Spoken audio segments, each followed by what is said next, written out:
अस्सलामु अलैकुम वरहमतुल्लाहि वबरकातुह। सवाल ये पूछा गया है कि क्या बीवी के पिस्तान चूमना, उसको मुंह में लेना शरई एतबार से जायज है या नाजायज है। अगर किसी ने बीवी के पिस्तान को अपने मुंह में लिया और दूध निकल आया और उस शौहर ने पी लिया तो क्या दोनों का निकाह टूट जाएगा।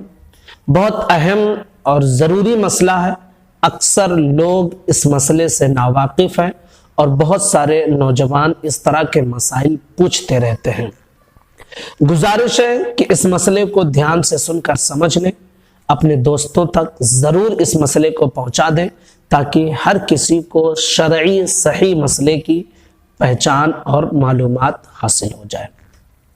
कुरान मुकद्दस की आयत मुबारका है, निसाउकुम हर्सुल लकुम फअतु हर्सकुम अन्ना शिअतुम, कि तुम्हारी बीवियां ये तुम्हारी खेतियां हैं तो तुम अपनी खेती में जहां से चाहो आओ।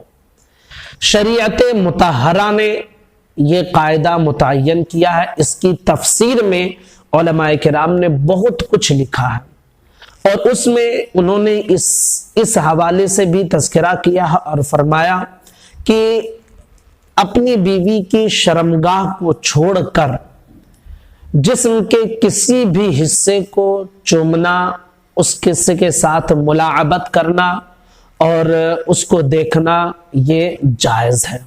देखना तो शर्मगाह भी जायज़ है, लेकिन ज़रूरत के तहत देखना चाहिए, उसके अलावा नहीं देखना चाहिए। चूमने के मुतालिक जो है ये बदन के किसी भी हिस्से के साथ वो मुलाअबत कर सकता है और चूम सकता है। ये हमारे उलमाए किराम ने इसके मुतालिक फरमाया है। तो अगर किसी ने अपनी बीवी के पिस्तान को मुंह में लिया तो ये शरई तौर पर जायज़ है, इसमें कोई हर्ज वाला मसला नहीं है, क्योंकि ये शरई एतबार से है। जिस्म के किसी भी हिस्से से शर्मगाह को छोड़कर मुलाअबत करना जायज़ है। बल्कि अगर आप इसके मुतालिक जो है मालूमात हासिल करेंगे तो यही लोग बताते हैं कि हम बिस्तरी से पहले इस तरह के काम किए जाए कि उनके पिस्तानों के साथ, या फिर जो है ताकि बीवी भी शौहर की तरफ माइल हो जाए। तो इस तरह के मसाइल भी बयान किए जाते हैं। जो लोग इस तरह की चीज़ें बताते हैं तो वो लोग इस मसले को भी वाज़ेह करते हैं ताकि बीवी माइल हो जाए। ठीक है, तो शरीयत ने ये जायज़ करार दिया है। अगर पिस्तान को किसी ने मुंह में लिया तो ये जायज़ है। अब रही बात ये कि अगर मुंह में पिस्तान को लिया और दूध हलक के नीचे उतर गया तो क्या उन दोनों का निकाह आपस में टूट जाएगा। इसके मुतालिक भी हमारे मुआशरे में बड़ी गलत फहमियां हैं।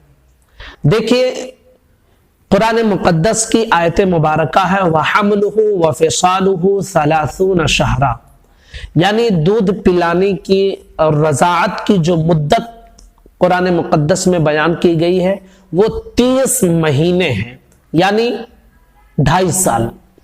जब बच्चा 2.5 साल की उम्र से पहले यानी 2 साल, 1.5 साल, 1 साल, 2.5 साल ज्यादा से ज्यादा, इस 2.5 साल के बीच में बच्चे ने जिस औरत का भी दूध पिया है तो वो औरत इस बच्चे की रज़ाई माँ कहलाती है। रज़ाई माँ कहलाती है, यानी इस बच्चे ने, जब हम कहें किसी को कि हमारी रज़ाई माँ है तो मतलब ये कि हमने उनका दूध पिया है। कोई कहे कि ये मेरा रज़ाई बेटा है तो मतलब ये कि उस औरत ने उस बच्चे को दूध पिलाया है।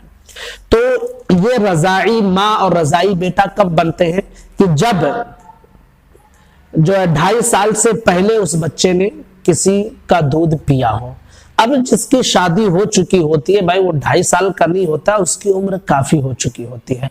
2.5 साल के बाद अगर किसी ने किसी औरत का दूध पिया تو وہ रज़ाअत साबित नहीं होगी और रज़ाई माँ बेटे का रिश्ता उनके दरमियान नहीं होगा।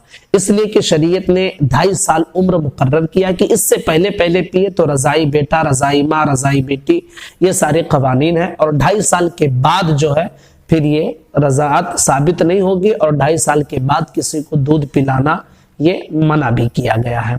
अब देखिए कि एक शौहर जो होता है वो 2.5 साल की उम्र का नहीं होता है बल्कि उससे ज्यादा का होता है।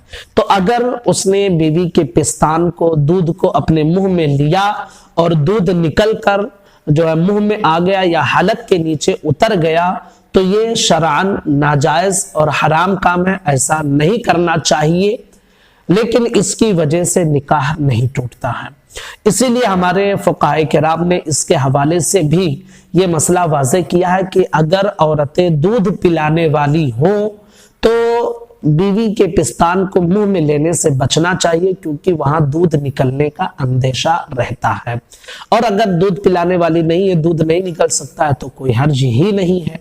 इसलिए अगर आप इस तरह करते हैं जो शरई तौर पे जायज है, तो उसमें एहतियात के साथ करें कि कोई जो है गैर शरई काम और हराम काम ना होने पाए।